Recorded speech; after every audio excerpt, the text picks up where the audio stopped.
In this module, we will be talking about caring in nursing. What is caring behavior? How is it demonstrated? How is it perceived by those who are receiving the care?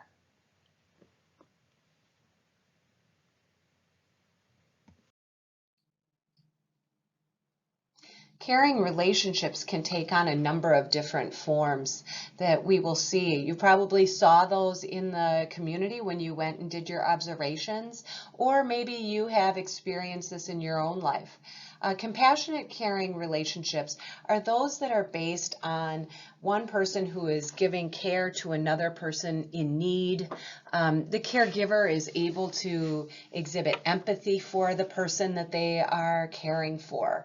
A nurturing relationship would be like a parenting relationship where the caregiver is giving care to the recipient, but in hopes of maybe receiving care back at one point, or in the case of parenting, you're trying to develop somebody who is going to become a member of society. So it is, although it is a caregiving role, it is with the potential for there being reciprocation. Pity would be the kind of relationship where the caregiver sees the care recipient as downtrodden, or they're down because of the result of some of their behaviors or their circumstances. Very often pity is seen as sort of a superior position, to look down on someone else, and it is not one that is a growth mindset. There's not a way for that care recipient, when they are being the recipient of pity, for them to be able to feel the self-efficacy or the ability to come out of their circumstances. A symbiotic or reciprocal relationship is one where the caregiver and the care receiver are on a very equal term. Sometimes the caregiver is the care recipient, and sometimes they're, the caregiver. So this is a more egalitarian relationship, and very often you'll see this in maybe a sibling, or a spouse, or a significant other, etc. Caring relationships can also have a narcissistic bend to them. The caregiver can feel that they are the hero, that they are needed and necessary. Again, this can be a relationship that can be detrimental to the care recipient, because the caregiver is going to make the relationship about the care that they're giving. So that care recipient is never going to quite be able to stand on their own without the help of the caregiver.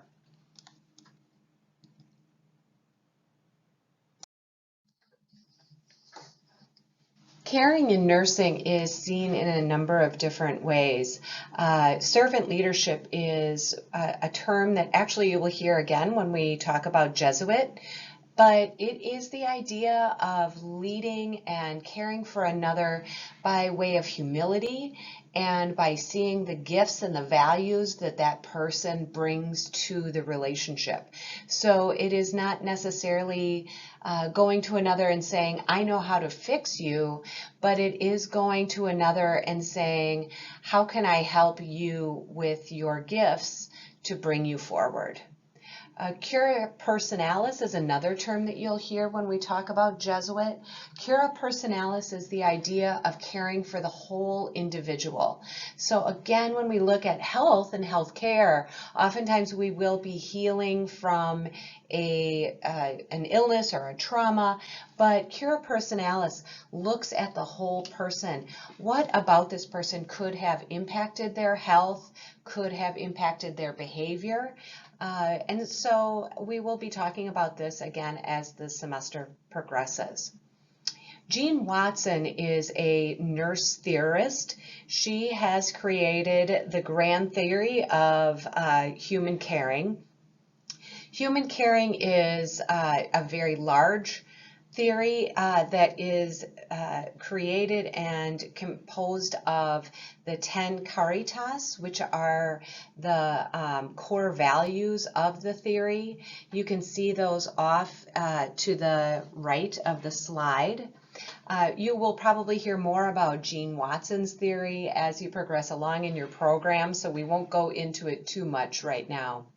Christina Swanson was is a theorist as well, who created a middle level theory on caring.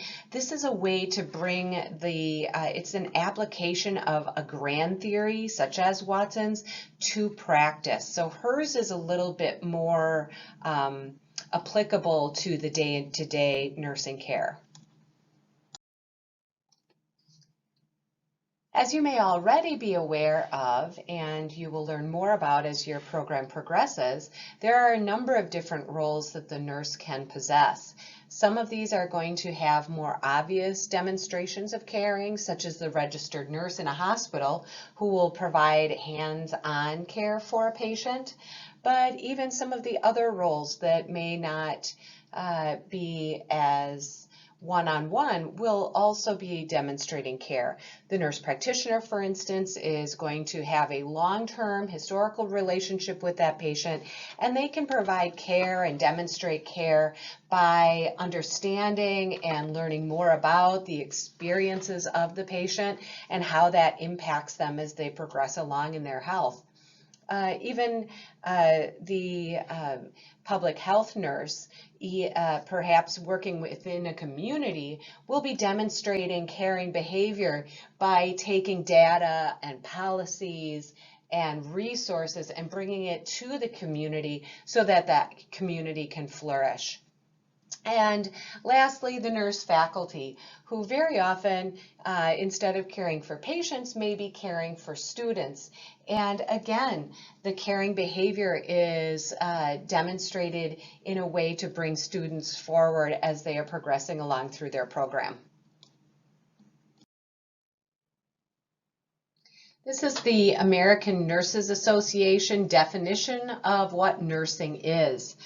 And although the word care only appears once and seems to be of a physical nature, all the other duties assigned to the nurse stem from caring.